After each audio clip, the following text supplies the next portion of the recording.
আসসালামু আলাইকুম সুপ্রিয় শিক্ষার্থী বন্ধুরা, আজকের এই ভিডিওতে আমরা চমৎকার কিছু ইংরেজি শব্দ শিখব। ইংরেজি শব্দ শিখলে কি হয়, আমাদের স্পিকিং উন্নত হয়, পাশাপাশি আমাদের রাইটিং রাইটিং বিভিন্ন কনটেক্সটে লেখার সময় আমাদের রাইটিংটাকে খুবই মাধুর্যপূর্ণ করতে পারি। সো আজকের প্রথম শব্দটি হচ্ছে অবফাসকেট। এটা খুবই কমন একটি শব্দ, এর মানে হচ্ছে অস্পষ্ট করা বা ধোঁয়াশা সৃষ্টি করা। এখানে বাক্যটি লক্ষ্য করুন, the politician try to obfuscate the truth with complex jargon. অর্থাৎ পলিটিশিয়ান বা রাজনীতিকবিদ চাচ্ছিল বা চেষ্টা করছিল যে সত্যটা সেটাতে ধোঁয়াশা সৃষ্টি করতে বা অস্পষ্ট করতে উইথ কমপ্লেক্স জার্গন, অর্থাৎ কঠিন অপভাষা ব্যবহার করে। তারপর শব্দটি দেখুন, এটা হচ্ছে একটা ইডিয়ম, আ ডাইম আ ডজন। এর মানে হচ্ছে খুবই সাধারণ বা সহজে পাওয়া যায় এমন কোনো কিছু হচ্ছে আ ডাইম আ ডজন।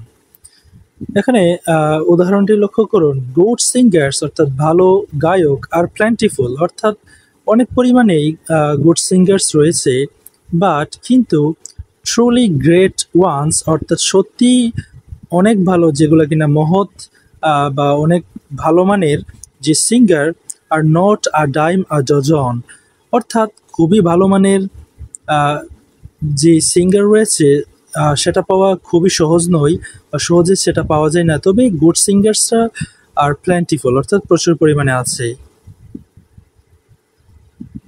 তারপর হচ্ছে সেলিয়েন্ট। সেলিয়েন্ট মানে হচ্ছে সবচেয়ে গুরুত্বপূর্ণ বা প্রধান। আমরা বলতে পারি দ্য সেলিয়েন্ট পয়েন্টস, অর্থাৎ সবচেয়ে গুরুত্বপূর্ণ যে পয়েন্টসগুলো বা দফাগুলো অফ দ্য ডিবেট, অর্থাৎ বিতর্কের, were about health care cost, অর্থাৎ সেগুলো ছিল মূলত হেলথ কেয়ার কস্ট বা খরচ বিষয়ক। তারপর হচ্ছে কেভ ইন, এটা এর মানে হচ্ছে নতি স্বীকার করা বা মেনে নেওয়া। সো আমরা বলতে পারি আফটার উইকস অফ প্রেশার, অর্থাৎ এক সপ্তাহের প্রেশার বা চাপের পর the committee finally caved in to the public demands, অর্থাৎ এক সপ্তাহের প্রেশারের পর কমিটি তারা বাধ্য হয়েছে নতি স্বীকার করতে পাবলিক ডিমান্ডস বা চাহিদার কাছে। তারপর হচ্ছে স্ল্যাপস, এটা হচ্ছে একটা স্ল্যাং টার্ম, এর মানে হচ্ছে খুবই ভালো বা দারুণ। দিস পিৎজা স্ল্যাপস, অর্থাৎ এই পিৎজাটা হচ্ছে খুবই ভালো বা দারুণ। It's the best I have had all year, অর্থাৎ আমি পুরো বছর যাবৎ যে সকল পিৎজাগুলো খেয়েছি এর মধ্যে এটা হচ্ছে খুবই ভালো বা দারুণ। তারপর হচ্ছে ইনকংগ্রুয়াস, এর মানে হচ্ছে বেমানান বা অসঙ্গতিপূর্ণ। উদাহরণটি হচ্ছে he is bright tropical shirt, অর্থাৎ তার এই যে ব্রাইট বা উজ্জ্বল যে ট্রপিক্যাল শার্টটা রয়েছে, looked incongruous at the formal dinner, অর্থাৎ ফর্মাল ডিনারে এটা অসঙ্গতিপূর্ণ মনে হয়েছে বা অসঙ্গতিপূর্ণ বা বেমানান দেখিয়েছে। তারপর হচ্ছে pull the wool over someone's eye, এটা হচ্ছে একটা ইডিয়ম, এর মানে হচ্ছে প্রতারণা করা বা ধোঁকা দেওয়া। আমরা বলতে পারি don't try to pull the wool over my eyes, অর্থাৎ চেষ্টা করো না আমাকে প্রতারণা করার বা ধোঁকা দেওয়ার। আই নো দ্য ট্রুথ, অর্থাৎ আমি সত্যটা জানি। তারপর হচ্ছে টিনিউয়াস, এখানে টিনিউয়াস মানে হচ্ছে দুর্বল বা ক্ষীণ।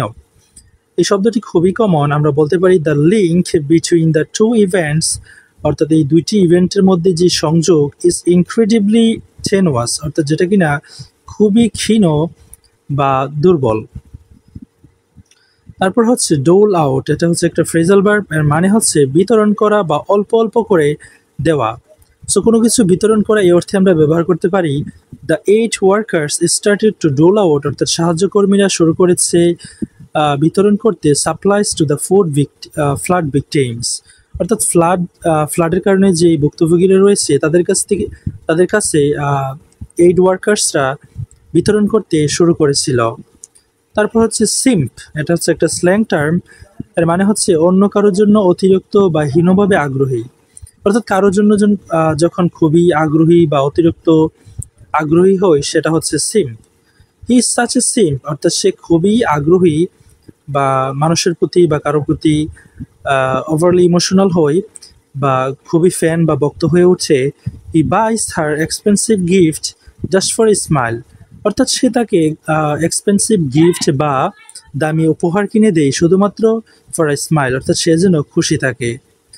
সো গাইস, আশা করি এই শব্দগুলো আপনাদের খুবই ভালো লেগেছে। এই শব্দগুলো আপনার স্পিকিংয়ে ব্যবহার করলে আশা করি আপনাকে খুবই প্রো স্পিকার লাগবে। তো আমার ভিডিওগুলো যদি আপনাদের কাছে ভালো লাগে, অবশ্যই চ্যানেলটিকে সাবস্ক্রাইব করবেন এবং কেমন লাগছে অবশ্যই কমেন্ট করে জানাবেন। ধন্যবাদ। Thank you so much for watching my video till the very and.